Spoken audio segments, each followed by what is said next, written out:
तो यहाँ पर हम देखने वाले हैं 3 की पावर 4 गुणे 2 की पावर 2 में इकाई का अंक क्या होगा। यहाँ पर विकल्प हैं 3, 2, 4 या फिर 8। इम्पोर्टेंट है, ध्यान से समझिएगा। हम यहाँ पर क्या करते हैं, कैसे निकालते हैं, पहले ये समझ लीजिए। क्या करेंगे, हम इसको हल करिए। पहले हमने एक चीज़ बताई थी, जब कोई घात के रूप में प्रश्न दिया गया हो, ध्यान से समझिएगा, जब कोई घात के रूप में प्रश्न दिया गया हो तो वहाँ पर पहले हम देखेंगे क्या दिया गया। इसको पहले हल कर लीजिए।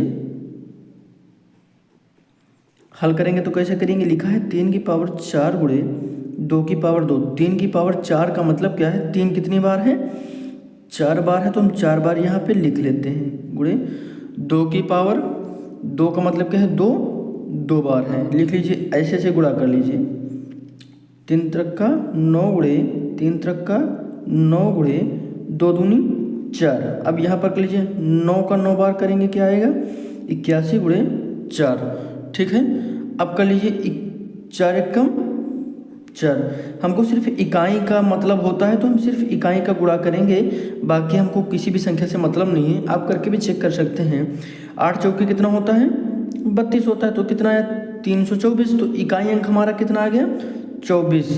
तो हमारा जो इकाई अंक है ये कितना हमारे पास आ गया, इकाई अंक कितना आ गया, 4 आ गया। हमारा यही आंसर हो जाएगा।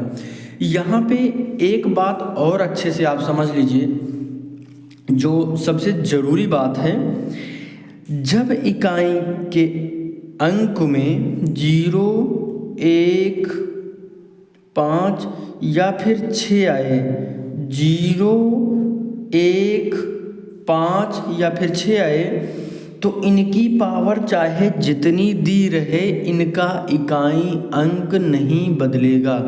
गुणा करने के बाद बदल सकता है, तो आगे उसको देख लीजिएगा।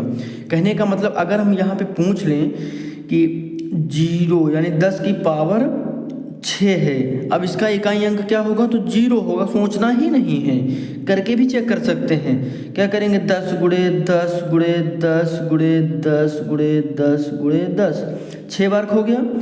6 बार में कर लीजिए, 10 दहमा 100, 10 दहमा 100, 10 दहमा 100। अब 100 गुणे 100 गुणे 100 3 बार कर लेंगे, तो इकाई अंक में तो 0 आ गया ना, तो 0 का 0 ही हो जाएगा, हो गया। कहने का मतलब क्या है, जब भी इन चारों संख्याओं में कोई भी अंक रहे और उसकी पावर चाहे जितनी दी जाए, इनका इकाई अंक नहीं बदलेगा। समझ में आ गया, चाहे जितनी पावर दी जाए। अब जैसे 1 का है, अब मान लिया 21 दिया गया, 21 की पावर 6 दे दिया गया, 8 दे दिया गया, 8 लिख लो, 10 लिख लो, 11 लिख लो, कुछ भी लिख लो। 1 का चाहे जितना पावर कर लो, 1 का 1 ही रहेगा हमेशा। 5 आ गया, जैसे 25 है, या 5 का पावर कर लो, मान लिया 9 कर लो, तो 9 बार गुणा करके चेक कर लीजिए, इकाई अंक कितना आएगा, 5 आएगा। चाहे जितनी बड़ी संख्या ले लो जिसमें 5 हो अंत में, उसके गुणा चाहे जितना करते चले जाओ, इकाई अंक 5 ही आएगा। करके चेक करिएगा। अब इसी तरह 6 का है, चाहे जितनी पावर कर दीजिए, ये हमेशा 6 ही रहेगा इकाई अंक में, ये कभी बदलते नहीं हैं। तो ये इकाई अंक था, कन्फ्यूजन नहीं होगा, उम्मीद करता हूँ आपको।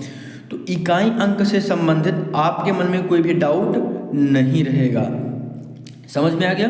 चलिए हम आगे अगले प्रश्न की बात करते हैं। सब्सक्राइब जरूर करिएगा अगर अभी तक आपने चैनल को सब्सक्राइब नहीं किया है तो। धन्यवाद।